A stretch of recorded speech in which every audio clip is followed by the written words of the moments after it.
Hello, नमस्ते sir. नमस्ते। Sir मेरा नाम अर्पित है और मैं यहाँ फिजिक्स में पीएचडी कर रहा हूँ।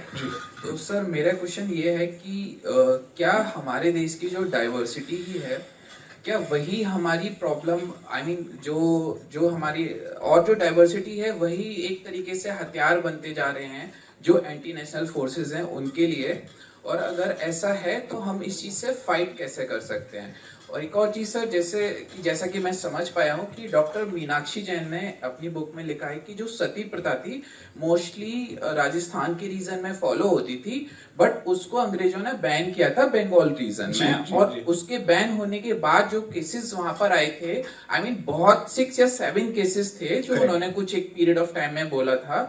तो ऐसा हुआ है कि होते किसी और रीजन में कुछ प्रैक्टिस होती थी और उसके नाम पर हमारे पूरे देश को और पूरे धर्म को जो है वो लोग उसका दता बता देते थे। जी। तो इस चीज को लेकर के क्या करना चाहिए कि कुछ प्रैक्टिसेस रीजनल हैं और उसके नाम पर हमें सब लोगों को टारगेट कर लिया जाता है, और जो हमारी डाइवर्सिटी है क्या उसको हथियार भी बनाया जा सकता है उन लोगों से फाइट करने के लिए? Right. Thank you so much. So on the issue of Sati, interestingly in her book, Dr. Jain also points out how the Thakur family, which is Rabindranath Tagore and all these people, basically stood up and said, you want to go after a certain practice, that's one thing, but you have used this practice to define my entire culture, my journey as a civilization.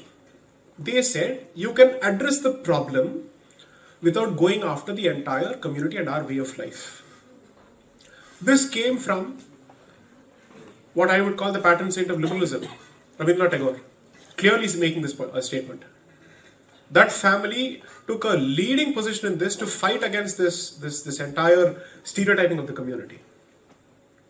We seem to be citing Rabindranath Tagore for all sorts of reasons which are peaceful and whatnot. But the very clear, unapologetic strain of nationalism that he represented also needs to be spoken about around that period. The valorization of Raja Ram Mohan Roy needs to be re-examined very seriously.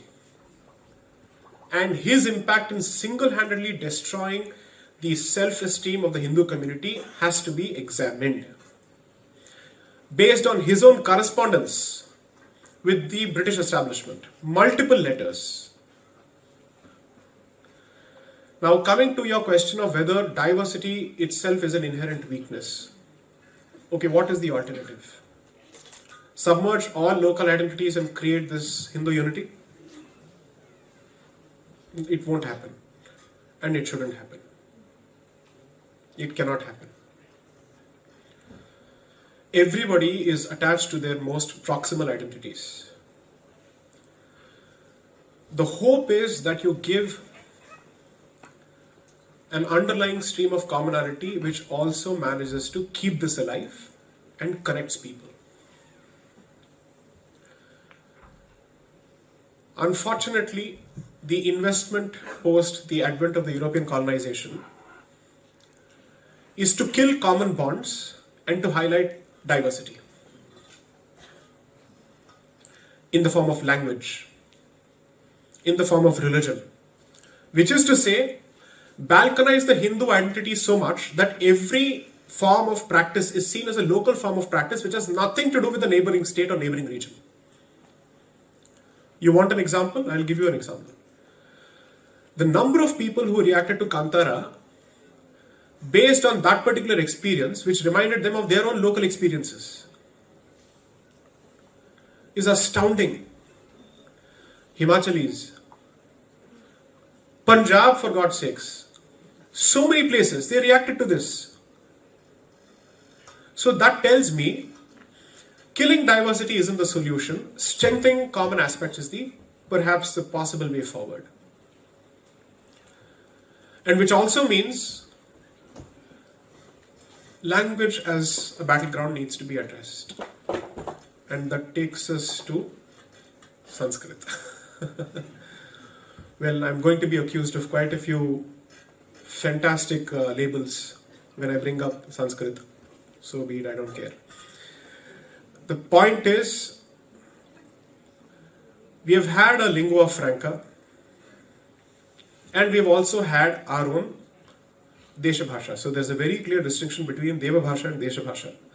both feeding each other.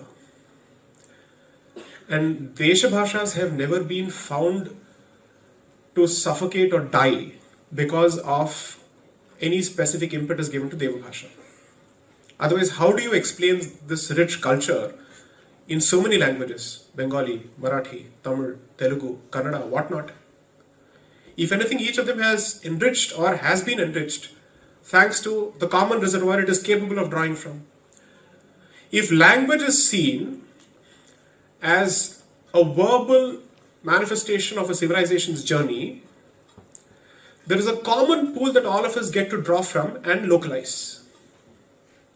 No wonder there are two epics that have multiple local representations.